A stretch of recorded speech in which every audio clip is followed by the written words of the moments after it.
जी बिस्मिल्लाहिर्रहमानिर्रहीम। IG cam के अंदर हमने आज थोड़ी सी राइटिंग करनी है। पॉइंट नंबर 6 के लिए, क्योंकि समझ तो आप चुके हैं। आपका नाम? अफान। अफान, हम पहले चैप्टर में ही हैं, स्टेट्स ऑफ मैटर। हमने सबसे पहले प्रॉपर्टीज देखी सॉलिड्स, लिक्विड्स, गैसेस की। इसके अंदर हमने नॉर्मल प्रॉपर्टीज देखी कि इनका शेप और वॉल्यूम कैसा होता है। फिर हमने किनेटिक पार्टिकल थ्योरी से देखा। उसके बाद हमने चेंजेस इन स्टेट्स देखी। सॉलिड से लिक्विड, उसको चेंज को क्या बोलते हैं, लिक्विड से गैस को क्या बोलते हैं, सॉलिड से गैस को क्या बोलते हैं, एंड रिवर्स। उनकी पहले नॉर्मल डिटेल देखी, फिर किनेटिक पार्टिकल थ्योरी से देखी। फिर उसके बाद हमने हीटिंग कर्व देखा, कूलिंग कर्व देखा, राइट। और फिर फाइनली अच्छा, कुछ एवेपोरेशन वाली बात की, एवेपोरेशन बॉइलिंग में क्या फर्क है, सब्लिमेशन क्या है। और फिर हमने आखिरी चीज देखी थी कि गैस के वॉल्यूम के ऊपर प्रेशर और टेम्परेचर का क्या फर्क पड़ता है। आखिरी चीज हमने ये की है। ये सारी चीजें क्योंकि मैं साथ साथ अपलोड कर रहा हूँ यूट्यूब पे, तो आपको मैं लिंक दे दूंगा। अगर आपने पिछली क्लासेस अटेंड करनी है तो आपको वहां से वो चीजें मिल जाएंगी। तो आज हमने जो कल चीज समझी थी, पॉइंट नंबर 6, इसको हमने लिखना है। इसका कोई डिस्क्रिप्शन लिखनी है ताकि वही आपके नोट्स भी बन जाएंगे। तो क्या है, explain in terms of kinetic particle theory, KPT, the effects of temperature and pressure on the volume of a gas. तो क्या लिखें? The sorry, the volume of a gas is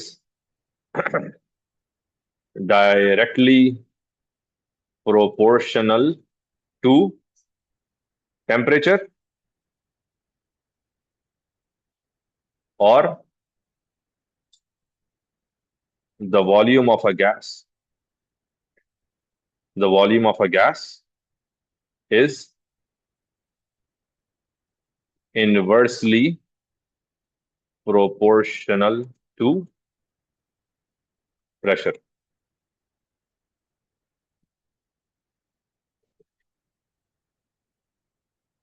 वो आप ये हेडिंग दे दें बेशक, the effects of temperature and pressure on the volume of a gas. The effects of temperature and pressure on the volume of a gas. ठीक है। Volume of a gas is directly proportional to temperature, inversely proportional to pressure. So, in other words, what does that mean? As temperature increases, the volume of a gas, क्या बोलेंगे? Temperature increase हुआ तो volume of a gas बोलें। हाँ, increase करेगा। As temperature decreases, the volume of a gas decreases. अब आइए second point. As pressure increases, the volume of a gas, अब बोले। As pressure increases, the volume of a gas decreases. As pressure decreases, the volume of a gas increases. ठीक है। तो direct proportionality का मतलब है कि साथ साथ ऊपर जाएंगे तो हम भी ऊपर जाएंगे, नीचे जाएंगे हम भी नीचे जाएंगे। और इनवर्स प्रोपोर्शनैलिटी का क्या मतलब है? कि तुम हमारा दुश्मन है, हम ऊपर जाएगा तुम नीचे जाएगा, हम नीचे जाएगा तुम ऊपर जाएगा। ठीक है। तो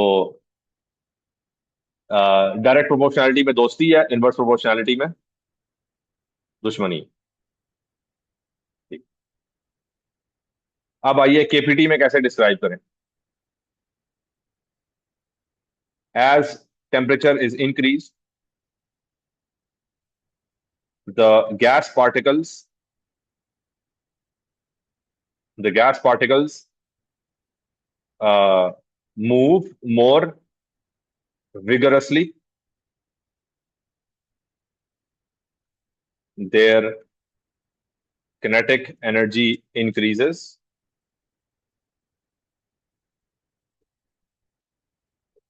Their kinetic energy increases as um, as they move further away from each other. Their volume increases overall. जितना वो एक दूसरे से दूर होंगे उनका ओवरऑल वॉल्यूम इंक्रीज हो जाएगा. ये अकॉर्डिंग टू केपीटी हो गया, as per KPT, kinetic particle theory के मुताबिक. अब आगे चलते हैं, प्रेशर की बात करते हैं. As pressure is increase, the gas particles are pushed pushed closer to each other.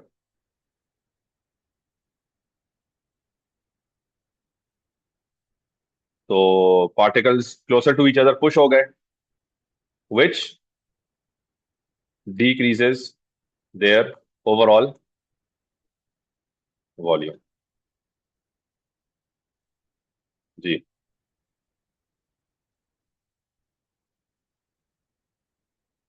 समझ आ गई है क्या लिखा जा रहा है? समझ आ गई है? कॉपी आराम से कर लीजिएगा वीडियो से.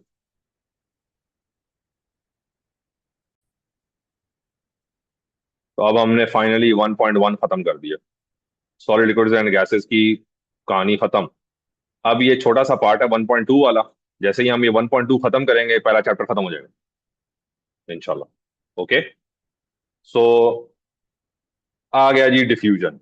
डिफ्यूजन को कैसे डिस्क्राइब किया जाए, क्योंकि पहला ऑब्जेक्टिव ही यही है, describe and explain diffusion. And you have to describe diffusion in terms of KPT, kinetic particle theory के मुताबिक आपने डिफ्यूजन को डिस्क्राइब करना है. तो अब मैं आपके सामने दो फिनोमेना रखता हूं जो आपने ऑलरेडी एक्सपीरियंस किया हुआ है जिंदगी में. तो उधर से हम एब्स्ट्रैक्शन करेंगे, मतलब उसके अंदर से हम निकालेंगे डिफ्यूजन की डेफिनेशन.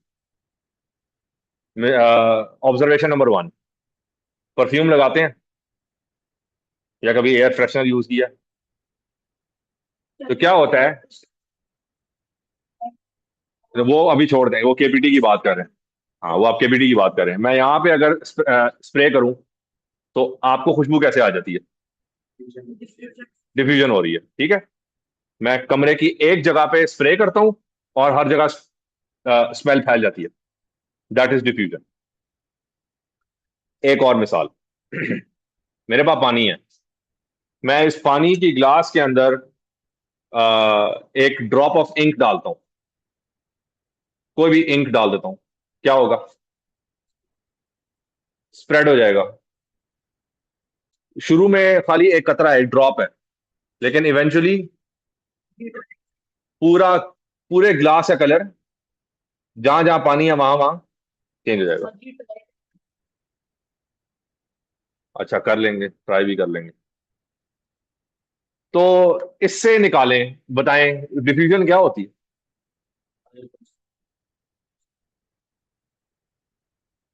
हाँ, what is diffusion? The spread of something, the spread of smell and the spread of that drop. तो उस ड्रॉप और इस स्मेल में क्या चीज कॉमन है? क्या चीज स्प्रेड हो रही है? पार्टिकल स्प्रेड हो रहे हैं, ठीक है. गैस पार्टिकल स्प्रेड हो रहे हैं और इंक के केस में लिक्विड पार्टिकल्स स्प्रेड हो रहे हैं, ठीक है. हाँ, वो स्प्रेड वाटर में हो रहे हैं, मगर इंक भी तो लिक्विड है. तो पहले केस में गैस पार्टिकल्स, दूसरे केस में वाटर पार्टिकल या जो भी लिक्विड पार्टिकल्स. अब बताइए वो स्प्रेड कहां से कहां हो रहे हैं? आपने एक बात की थी, from higher concentration to lower concentration. जहां पे मैंने उसको स्प्रे किया है उस वक्त वहां पे बहुत ज्यादा मॉलिक्यूल्स हैं, है ना. और कहां पे बहुत ज्यादा मॉलिक्यूल्स नहीं है? रेस्ट ऑफ द रूम, बाकी जगह पे नहीं थे. तो वहां से रैंडमली स्प्रेड करते करते करते करते करते करते वहां वहां चले गए जहां पे वो नहीं थे। तो ये हो गया higher concentration to lower concentration.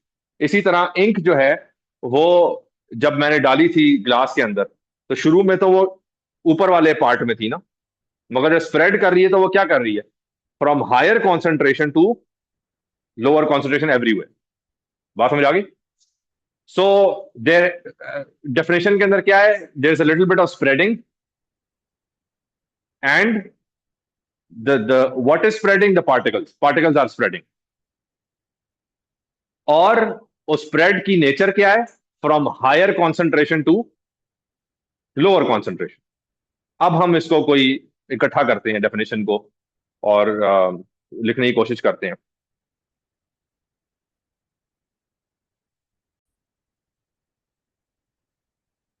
तो व्हाट इज डिफ्यूजन, को कैसे डिफाइन करेंगे?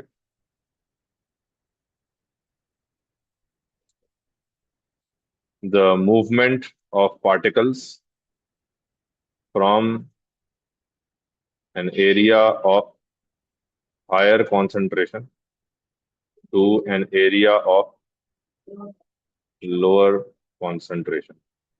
ये बड़ी स्टैंडर्ड डेफिनेशन है। हाँ, अच्छा, चलें, आपने एक टर्म यूज किया है, डाउन अ कॉन्सेंट्रेशन ग्रेडियंट। बड़ी टेक्निकल टर्म है, लेकिन फ्रॉम, ये देखें, ये वाला जो है ना हाईलाइटेड पार्ट, इसकी जगह आप लिख सकते हैं down a concentration gradient from an area of higher concentration to an area of lower concentration. इसको आप रिप्लेस कर सकते हैं with another phrase called down a concentration gradient. ठीक है? तो अम, इसका क्या मतलब है डाउन अ कॉन्सेंट्रेशन ग्रेडियंट? चले आए जरा बोर्ड पे। अगर मैं एक ग्राफ बनाता हूं,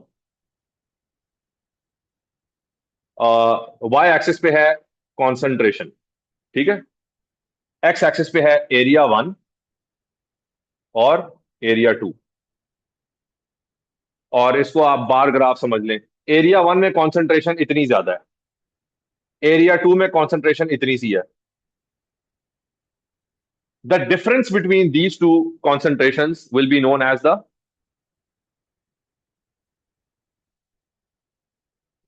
ये जो डिफरेंस है इसको क्या बोलेंगे, ग्रेडियंट, स्लोप, कॉन्सेंट्रेशन ग्रेडियंट। बात समझ आई? So concentration gradient is the difference between concentrations in two different areas. So down the concentration gradient का क्या मतलब है, हाई टू लो।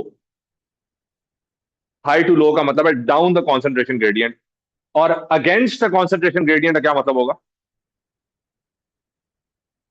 हम्म,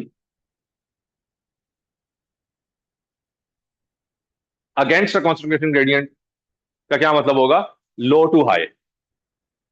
बात समझ आई? हम ये चीज बायो में भी डिस्कस करेंगे बाद में जाके, बायो में भी हमने डिस्कस करनी है, लेकिन केमिस्ट्री के अंदर डिफ्यूजन का कॉन्सेप्ट सेम है, बल्कि सिंपलर है, बायो से सिंपलर है। बायो के अंदर जरा थोड़ी सी और हमने टेक्निकल टर्म्स डिस्कस करनी है। तो कॉन्सेंट्रेशन ग्रेडियंट की बात समझ आ गई।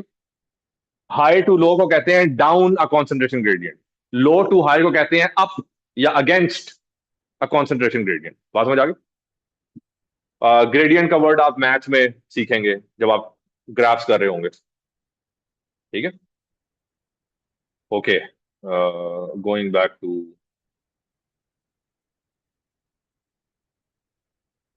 The document. जी, इसके अलावा भी हम बता, यानी और भी कोई डिस्क्रिप्शन लिख सकते हैं। The spread of particles as they collide with each other and the walls of the container. The spread of particles as they collide with each other and the walls of the container.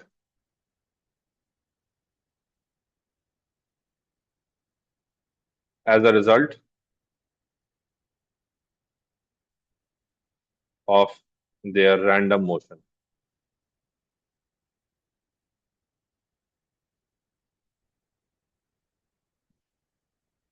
Particle spread कर रहे हैं, आपस में भी टकरे मार रहे हैं, दीवारों से भी टकरे मार रहे हैं, ठीक है, और रैंडमली मूव कर, तो रैंडमली मूव करने की वजह से जो स्प्रेड है उनका, इसको भी आप डिफ्यूजन कह सकते हैं। तो ये जरा, ये वाली डेफिनेशन ऊपर वाली है वो बायो में भी काम कर जाएगी, केमिस्ट्री के अंदर भी काम कर जाएगी, इजियर टू रिमेंबर है, हर कोई यही सिखाता है। लेकिन मार्च स्कीम के अंदर आपको ये वाली भी मिलेगी, इस तरह की भी डेफिनेशन मिल जाएगी, ठीक है।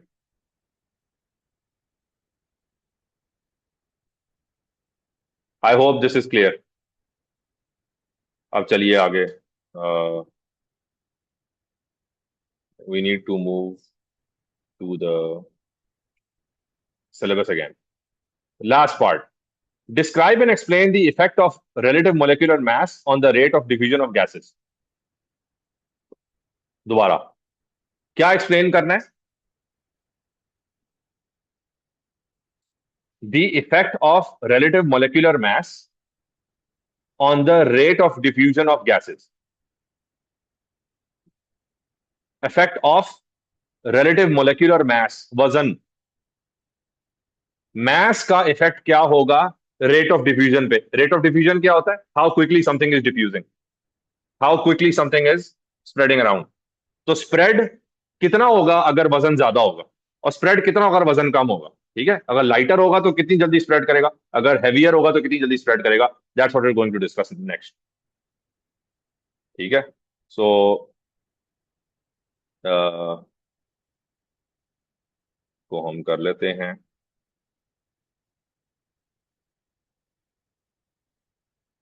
Describe and explain the effect of relative molecular mass.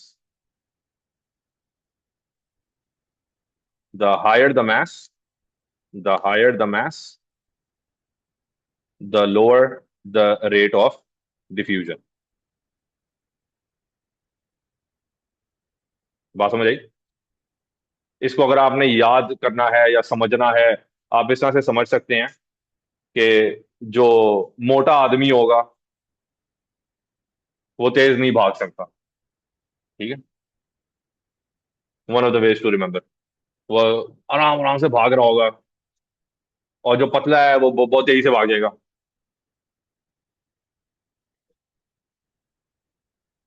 कुछ मोटे लोगों को देखा है, हाँ, एक्सेप्शनल सर्कमस्टांसेस है। हाँ, तो ये याद करने के लिए, तो जो भारी मॉलिक्यूल होगा, है, रिलेटिव मोलिकुलर मैस का क्या मतलब है? भारी मोलिकुलर, मॉलिक्यूल का मोलिकुलर मैस, मॉलिक्यूल का मैस जितना ज्यादा होगा उतना आराम आराम से स्प्रेड करेगा, वो उतना आराम आराम से डिफ्यूज करेगा। और जितना मॉलिक्यूल हल्का होगा, लाइटर होगा, उतना तेजी से स्प्रेड करेगा, ठीक है। मैंने आपको क्या कहा था कि मैं बोर्ड के ऊपर एक लाइन लिखूंगा, क्या लाइन लिखूं? Rate of diffusion, rate of diffusion is inversely proportional to molecular mass. आगे जाके हम पढ़ेंगे कि मोलिकुलर मैस को कहते हैं एमआर, एमआर आगे जाके पढ़ेंगे। सो और छोटा कर देते हैं, ROD is inversely proportional to MR, ठीक है। मिनिमम वर्ड्स में एक बड़ा कॉन्सेप्ट कैप्चर कर लिया, ठीक, क्लियर है, समझ आ गई है?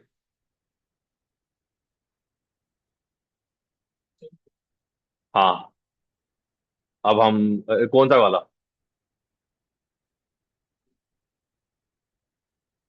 जो अभी हमने लिखा है वो? अच्छा, नहीं जी, the higher the mass lower the rate of diffusion, ठीक है। तो आप इसको यूं भी लिख सकते हैं, rate of diffusion is inversely proportional to the molecular mass.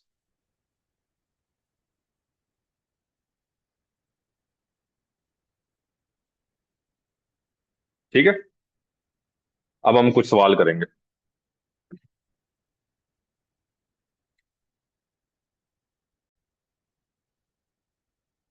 जी, ये क्वेश्चन नंबर 1 बताएं जरा।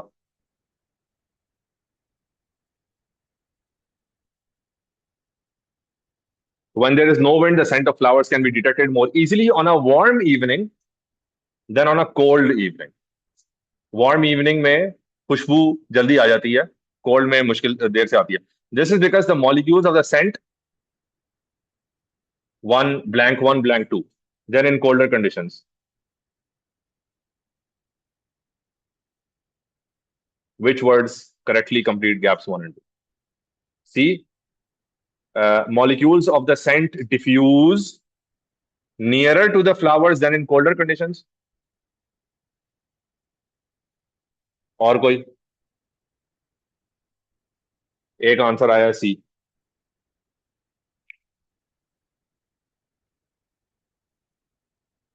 जी, ऑनलाइन लोगों,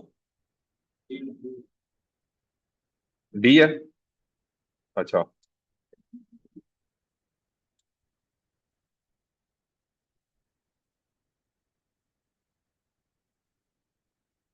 सी। अगर डिफ्यूज करके करीब ही रहना है तो आपको खुशबू कैसे आएगी? डिफ्यूज करके दूर जाएगा तो खुशबू आएगी ना। हाँ, तो क्या हो गया? आंसर चॉइस डी है। Molecules of the scent diffuse further from the flowers then in colder condition. Colder condition में हल्का हल्का डिफ्यूजन होगी, वार्मर में ज्यादा डिफ्यूजन होगी। जी, नेक्स्ट।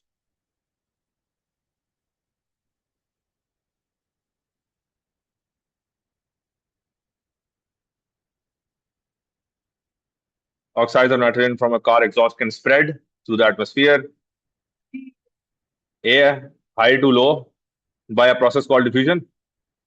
सब लोग इतफाक करते हैं। ओके,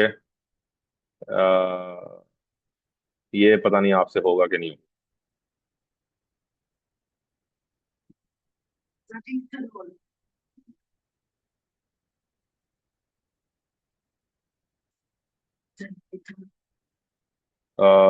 इसको फिलहाल छोड़ दें। अच्छा, बल्कि नहीं, ये आप कर सकते हैं but this is not related to the subject. ये है पार्टिकल्स फर्देस्ट अपार्ट। ये किसकी बात हो रही है? स्टेट्स ऑफ मैटर की बात हो रही है। तो फर्देस्ट अपार्ट क्या होगा? एथेनॉल में फर्देस्ट अपार्ट है, क्यों? हाँ, हाँ, मीथेन क्यों गैस है? अच्छा, जी बताएं। एथेनॉल क्या है? लिक्विड। मीथेन क्या है? गैस। सॉल्ट क्या है? सॉलिड। शुगर क्या है? क्रिस्टलाइन सॉलिड, और मोटा बड़ा सॉलिड होता है। जी, It's methane या because it's methane a gas. क्योंकि गैस है, तो उसके पार्टिकल्स फर्देस्ट अपार्ट है। बात समझ आई? अच्छा, इसको छोड़ दें थोड़ी देर के लिए। आ, ये भी आप खुद कीजिएगा।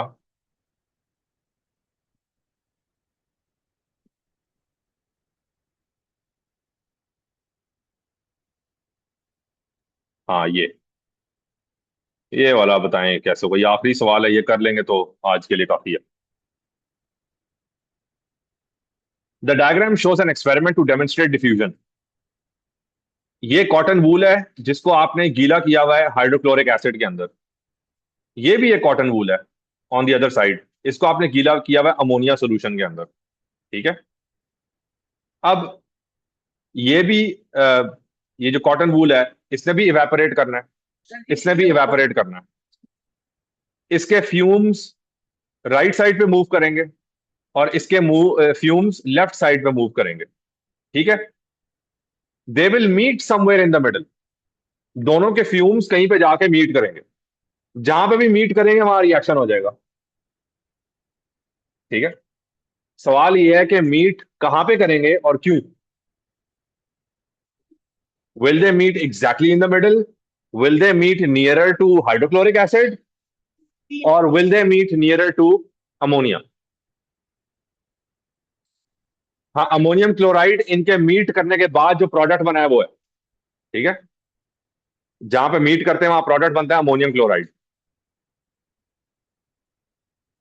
और बड़ा कर दें, ये लो।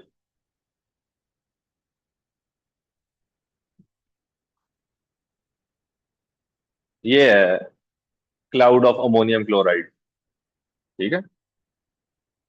सो क्वेश्चन ये है, which statement explains why the ring of ammonium chloride appears as shown.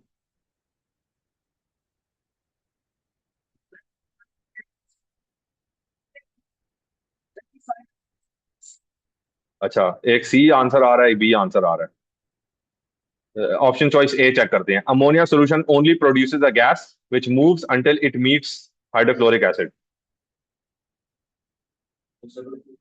ये एक्सप्लेन कर रहा है कि ये HCl के नजदीक क्यों बन रहा है? नहीं। अगर इसने हाइड्रोक्लोरिक एसिड को मीट करना होता and only ammonia is a gas, तो फिर तो उसको मीट करना चाहिए था एग्जैक्टली हाइड्रोक्लोरिक एसिड के अंदर जाके, है ना? क्योंकि according to choice A, HCl तो गैस है ही नहीं।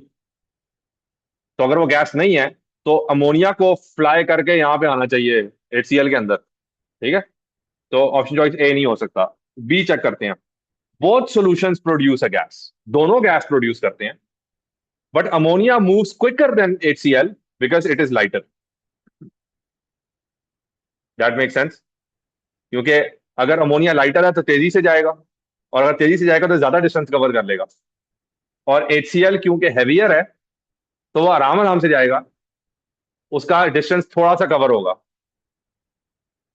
अमोनिया का ज्यादा कवर हुआ, HCl का कम कवर हुआ। देयर फोर जहां पे उन्होंने मीट किया है, that will be a point nearer to HCl than ammonia. बात समझ आ रही है? तो B seems to be the correct answer, लेकिन हम फिर भी देख लेते हैं सी क्या है, डी क्या है। Hydrochloric acid produces hydrogen chloride which stays at one end, आराम से अपनी जगह बैठा रहता है, until the ammonia reaches it. तो फिर कहां बनना चाहिए था अमोनियम क्लोराइड? बिल्कुल यहां पे बनना चाहिए था। जी था, क्लीन था। ओके। और D, the two solutions run along the tube until they meet, ये तो कह ही नहीं रहा कहाँ मीट कर रहे हैं। ठीक है, और वो कह रहा है सॉल्यूशंस रन करते हैं, तो सॉल्यूशन का किधर दिखाया हुआ है कि सॉल्यूशन लिक्विड फॉर्म में रन कर रहे हैं? So answer choice B seems to be the best answer. जो लाइटर है, ammonia is lighter and HCl is heavier. अब इसी क्वेश्चन को हम कल फिर से रिपीट करेंगे, लेकिन इन अ वेरी डिफरेंट सेंस। मैं आपको ये चीज सिखाऊंगा कि हमें कैसे पता कि अमोनिया लाइटर है, और हमें कैसे पता कि HCl हैवियर है। इसको एक्सप्लोर करेंगे, लेकिन इंशाल्लाह टुमारो। आज के लिए कोई सवाल? जी। अच्छा, कैसे कवर करेंगी?